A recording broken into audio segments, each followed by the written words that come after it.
Bonjour, je m'appelle Laurence de Villers, je suis professeure en informatique à Sorbonne Université et j'ai une équipe de recherche au CNRS, au LISN, un laboratoire d'informatique à Orsay.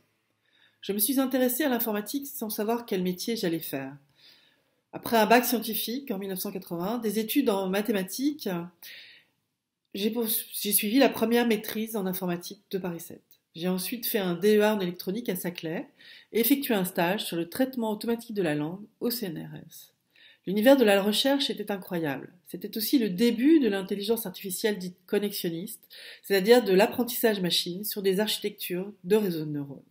Cela a été le déclic pour moi, cet univers s'est avéré passionnant et j'ai décidé de me lancer dans une thèse sur les réseaux de neurones appliqués à la reconnaissance de la parole. J'ai très vite présenté mes travaux dans des conférences aux quatre coins du monde. J'ai réussi ensuite un concours pour devenir maître de conférences en informatique à Orsay.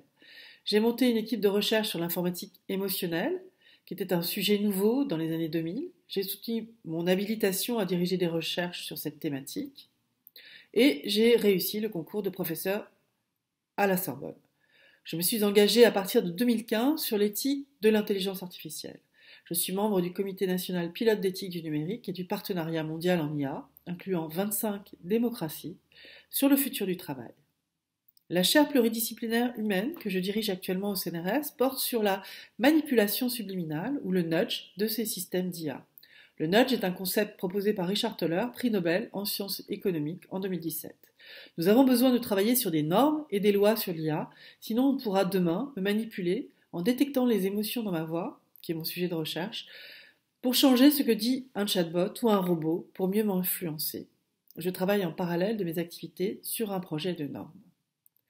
L'informatique a toujours été pour moi un univers de création.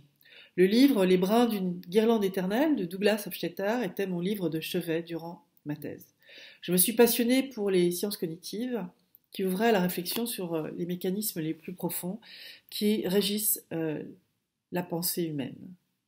Pourtant, quels que soient les progrès réalisés et la complexité des technologies de l'intelligence artificielle, la simulation n'est pas la réalité, le modèle n'est pas l'objet. Je suis engagée dans des débats autour de l'IA depuis 2015. En 2018, j'étais impliquée auprès du député Cédric Villani pour construire la réflexion éthique autour de l'IA pour donner un sens à l'intelligence artificielle. Depuis 2017, j'écris dans la presse et j'interviens dans des émissions grand public.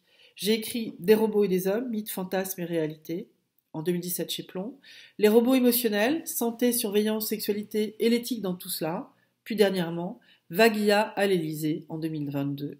Pour une prise de conscience de la profondeur des influences et mutations induites par le numérique et l'IA sur l'humain et la société, ainsi que sur les enjeux de dépenses d'énergie du numérique. Nous avons besoin d'amplifier le secteur de la recherche, la médiation, l'éducation à l'école sur le numérique auprès des plus jeunes.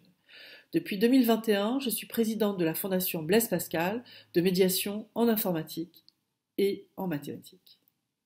Le monde scientifique, dans mon domaine, est très largement masculin. Je ne peux que constater que la présence des femmes à des postes de décideurs en recherche ou dans l'industrie, ainsi que leur présence sur des plateaux de télévision, est bien moins facile que pour les hommes. Pour une femme, il faut sûrement faire plus d'efforts pour arriver à la même place qu'un homme. Les carrières des femmes en recherche montrent d'ailleurs qu'elles sont en retard par rapport à celles des hommes, et en général c'est corrélé au nombre d'enfants. Certes, des efforts sont faits pour équilibrer les carrières. Comment attirer plus de femmes en sciences, en mathématiques et dans les technologies du numérique est fondamental.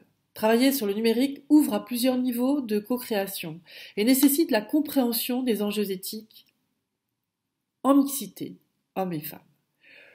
Le moteur de développement de ces systèmes ne doit pas être uniquement un levier économique qui se désintéresse de l'humain et de la société. Si j'avais un conseil à donner à une jeune fille ou un jeune homme, le métier de professeur à l'université est un métier passionnant, d'enseignement et de recherche. C'est avant tout aimer apprendre, creuser de nouvelles idées, expliquer. Le secteur de la recherche en informatique a besoin de nombreux talents et de nombreuses jeunes femmes qui s'impliquent dans ce domaine pour construire le futur en interdisciplinarité. Soyez de celles et de ceux qui inventent et transmettent pour construire demain.